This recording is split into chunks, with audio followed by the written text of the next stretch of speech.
किछु वाला पलागा तम वाला के अच्छा कितना लोग गाना सुन ले बतानी हाथ उठाओ तो बाबू। अरे अरे बना रहा गाना सुना तरह से तो सब्सक्राइब कहने को करत रे बेल आइकन एगो घंटी होई मार दो ठक दे ठीक ना।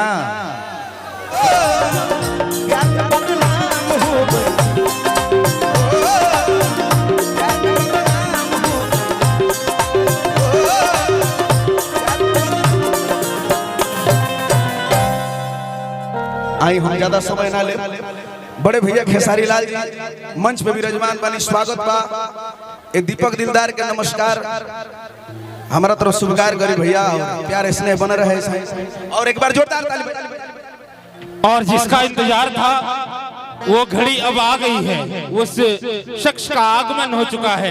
भोजपुरी के ट्रेंडिंग स्टार बड़े भैया खेसारी भैया का आगमन जिनका काफी समय से आप लोग इंतजार कर रहे थे। एक बार मैं चाहूंगा कि जोरदार ताली बजा दीजिए। जिसका इंतजार था वो आ गए।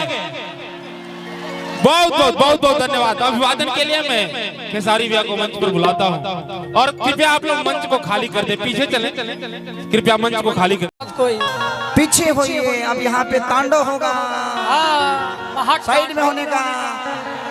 यहाँ पे कुछ महिलाएं आएंगी और उन लोगों से मैं थोड़ा सा अलग तरीके का बात करूंगा। इधर आओ बाबू बच्ची कहाँ हो है नैबू सरे भैया बात हाँ भैया बात देखिए आप आए ये आए आपको देख के कौर आएगा भैया रह दलो यार। हम फोटो खींचा में नहीं किया ले लड़कन से प्यार करे खातिर बनी फोटो खींचा के हीरो बन जाओ ना ना मेहनत करके इंसान कुछ बड़ा बनेगा। हाँ हाँ सबका आइए आइए। अरे अरे अरे आप लोग प्लीज आप लोग पैर और मत छूइए। आप लोग महिला हैं प्लीज प्लीज प्लीज नहीं ऐसे ही आप लोग आगे बढ़िए। भगवान करे आप लोग ऐसे ही आगे बढ़िए। एगो काम करा अब लाइन से 4 गो गाना बजाओ।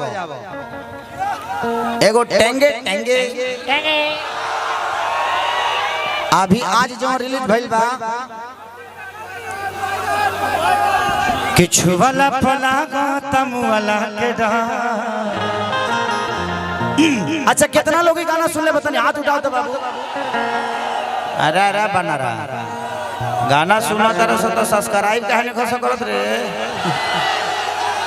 बेल आइकन एगो घंटी होई मार दो ठक दे ठीक ना।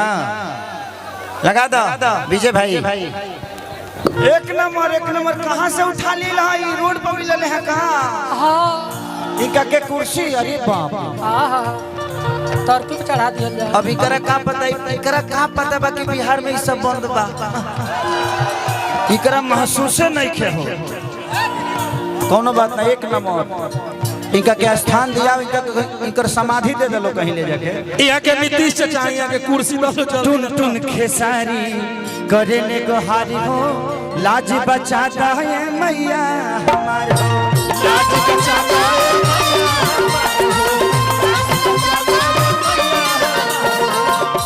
कि जो मेरा हाथ मैया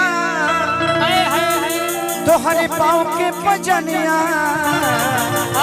चलिए चलिए हमारे अंशु बाबू हैं मेरा प्यारा भाई है हम सबका छोटा है अनुज है और हम बहुत प्यार करते हैं इससे क्योंकि बहुत शांत स्वभाव का बच्चा है और हमारे दिल में हमेशा रहता है। और आज इसके तिलक में आके मुझे भी खुशी मिल रही है। आज इसके वजह से आपके गांव में आज 2 स्टार आ गए। हमारे लिए पवन सिंह बहुत बड़े स्टार हैं।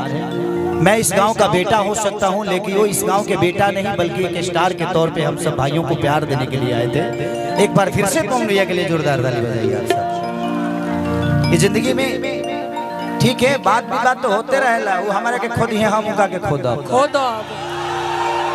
लेकिन दिल का जो रिश्ता है वो अलग है।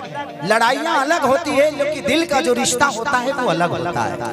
लड़ने के लिए तो हम अपने माँ बाप से भी लड़ लेते हैं।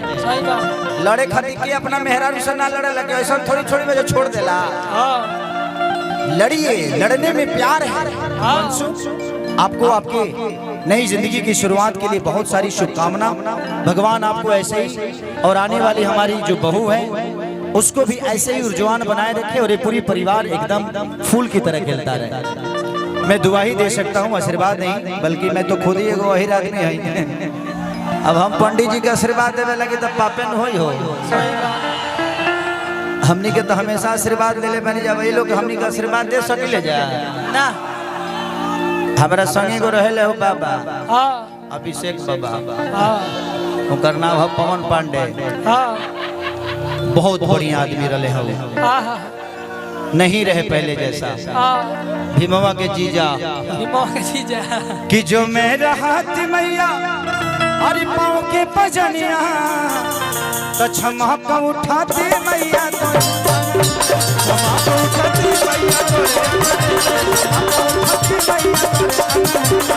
को उठाते मैया तो बस अब गो टू